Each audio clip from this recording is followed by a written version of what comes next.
மத்தேயு எழுதின சுவிசேஷம் 26வது அதிகாரம் 19வது வசனம் 26 முதல் 30 வசனங்கள் வரை. இயேசு கற்பித்தபடி சீஷர்கள் போய் பஸ்காவை ஆயத்தம் பண்ணினார்கள். அவர்கள் போஜனம் பண்ணுகையில் இயேசு அப்பத்தை எடுத்து ஆசீர்வதித்து அதை பிட்டு சீஷர்களுக்கு கொடுத்து, நீங்கள் வாங்கி புசியுங்கள், இது என்னுடைய சரீரமாயிருக்கிறது என்றார்.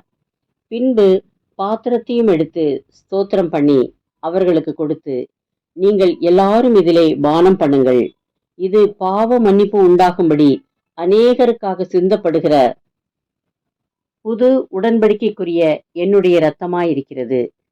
இது முதல் இந்த திராட்சை பழ ரசத்தை நவமானதாய் உங்களோடே கூட என் பிதாவின் ராஜ்யத்திலே நான் பானம் பண்ணும் நாள் வரைக்கும் இதை பானம் பண்ணுவதில்லை என்று உங்களுக்கு சொல்லுகிறேன் என்றார்.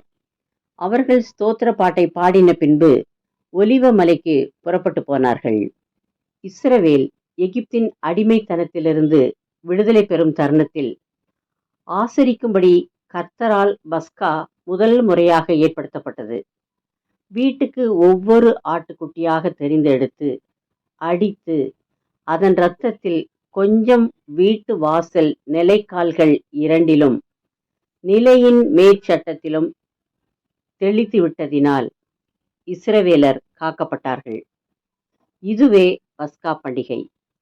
இந்த பண்டிகை நினைவு கூறுதலாக மாத்திரமல்ல, முன் அடையாளமாகவும் இருந்தது. நம்முடைய பஸ்காவாகிய கிறிஸ்து நமக்காக பலியிடப்பட்டிருக்கிறாரே.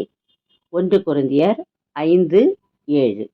இந்த பண்டிகைக்கு முக்கியமானது ஆட்டுக்குட்டி.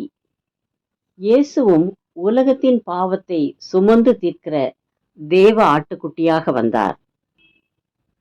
இயேசுவும் தாம் சிலுவையில் சிந்தும் இரத்தத்தினால் உலகத்திலுள்ள அனைவரின் பாவங்களை தீர்க்கும் புதிதான வழியை ஏற்படுத்தியிருக்கிறார். இயேசுவின் இரத்தம் நம் பாவங்களை நீக்கும் என்று நாம் விசுவாசித்தால் புது உடன்படிக்கையின்படி நம் பாவங்கள் மன்னிக்கப்படும். நாம் புதிய மனிதராக மாற்றப்பட்டு அவரோடு ஐக்கியமாயிருக்கவும் அவரோடு சஞ்சரிக்கவும் பாக்கியம் பெற்றிருப்போம். இயேசுவின் இரத்தத்தினாலாகிய புதிய உடன்படிக்கையின் வழியாக புது வாழ்வு பெற விரும்புகிறீர்களா? இன்றே இயேசுவை உங்கள் சொந்த இரட்சகராக ஏற்றுக்கொள்ளுங்கள். அவர் உங்களை கைவிடாமல் கடைசி வரை காத்திடுவார். ஜெபம். இயேசுவே, புது உடன்படிக்கையின்படி வாழ என்னை உம்மிடத்தில் ஒப்புக் கொடுக்கிறேன். காத்துக்கொள்ளும், ஆசீர்வதியும். ஆமேன். தேங்க்ஸ் ஃபார் வாட்சிங். Like, share, subscribe.